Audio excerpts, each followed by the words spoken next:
disais que les collègues, tous les collègues, en tout cas tous les country managers venaient, tous les marchés, du bureau de Londres, voilà, c'est un peu plus sympa un jour.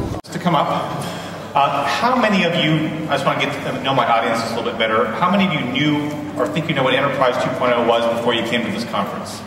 Raise your hands. Okay, so that's what I figured, fairly conversant about it. How many of you are from the IT side of the business? You keep the servers running and the applications working. And how many of you are primarily business folks in your organization, running the business? Okay, interesting. So slightly IT heavy, we have some business folks, and we have some other people who aren't really sure who you are yet. And hopefully we'll find out along the way.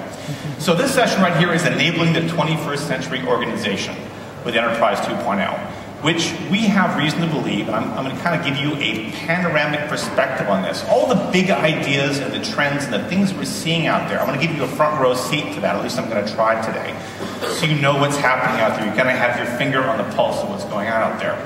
We think we have a lot of good reasons to believe that Enterprise 2.0 is going to change the way that organizations will operate their businesses in important and unexpected ways. Hands down, it's our most requested one. But I wanted to highlight, if we want to boil Web 2.0 down to something really simple, and Enterprise 2.0, it's this piece right here. People and software that gets better the more that people use it. We have this highly two-way interactivity. A Web 2.0 and an Enterprise 2.0 application will let almost any... Hi there. Yes, as Simon suggests, the whole language, the use of words around this sort of stuff is problematic and didn't even exist when we first started getting involved in it. And when I did become involved in this at the BBC, I was called the Head of Knowledge Management there. Which was a job title that I writhed every time I had to say it. It was language I was very uncomfortable with, especially when you get people talking about harvesting knowledge or extracting knowledge or even capturing knowledge. It seemed not only bizarre but decidedly unattractive kind of ideas to get people engaged in, and I don't think it did to any large degree. And I used to call this about knowledge management and social media, but I've begun to be more open about it and talk about it in terms of a quiet revolution, which is what I think is actually happening. You know, the quiet bit's intentional as well, because it's kind of happening quietly. It's happening, or up until now certainly has been happening quietly without too much coercion involved in it, if you like. And Dion was kind enough to use that quote from me about the 100% easiest way to do this to be to do nothing. And by that I didn't mean doing nothing is the best thing by any stretch. What I meant was that it's the least effort. Stuff will happen. This will happen. Your staff will do it. It will happen around you. The best way to do it is actually to get involved and to engage with it and to understand it, as we did at the BBC. And that the HQ, and then if the HQ say, okay, it's a good feedback, then they publish the documents. You have like a long way for an information to come from the agent to the CMS. It takes about a week. And during this week, new problems on this subject can appear, but the solution is still not on the CMS. In a wiki, you have like a circle organization.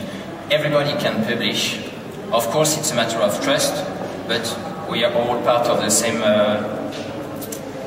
enterprise, and we have the same goal to answer the client. So you don't really have this problem, but you have to say that to the managing directors, because they don't trust everyone. And as everyone publish into the base, describe himself and give all the references to reach them, telephone number, email, and so on.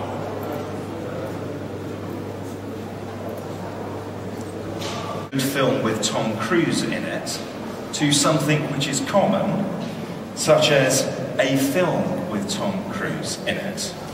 The other axis I'm going to use is certainty, which is going to vary from low, so a problem which is I don't know how to solve, such as how to build a time machine, to a problem certainty is high, such as 1 + 1.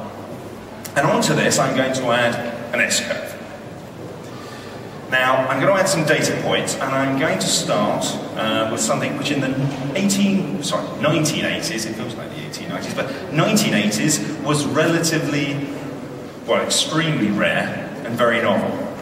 Computer-based customer relationship management systems.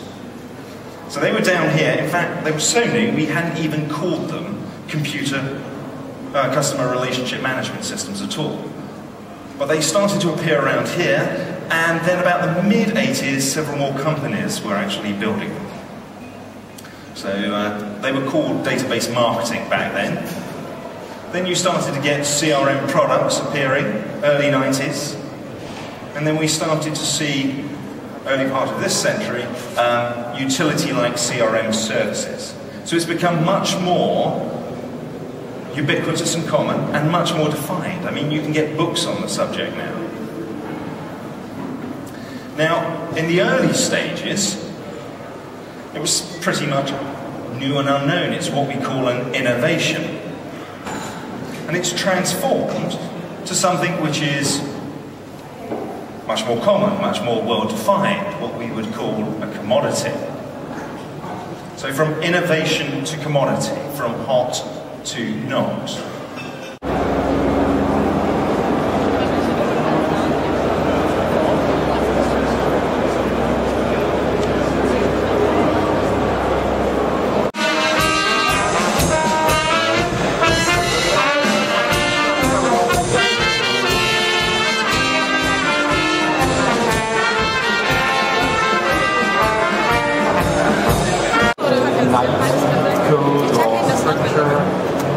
That's there and reach it. It also can offer works.